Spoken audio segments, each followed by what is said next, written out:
Umdlalo osemncane weKaizer Chiefs uLuke Batman ucabange ngomdlalo wakhe wokuqala kumakhosi ngesikhathi ephuma ebhentshini bedlala ngokulingana neTS Galaxy.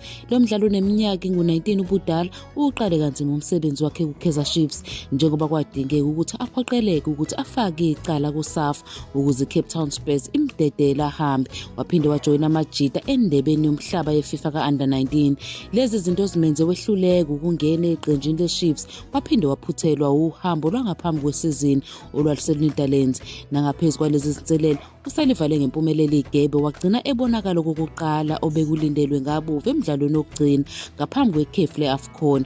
uBatman utshele ithimba leChiefs labezindaba ukuthi ukuphathe kahle ukubuyela enkundleni futhi ukuchaze njengomzuzu wokuziqhenya ukugqoka ijezi leChiefs. Ubalula ukuthi ngemva kokuqeqesha kanzima ezinyangeni ezimbalwa ezedlule kube umvuzo ukuthi ekugcineni useyidlalele le club, nakube vumile ukuthi bekungelula kwazise besekunesikhathi engadlali. Uzizwe efake isandla ekuhlaseleni iqembu lizama ukuhlula iGalaxy. uBatman uzojoyina abanye abadlali bamakhosi ekhefini ngaphambi kokuthi abuyele emidlalweni neGolden Arrows ngoJanuary 20.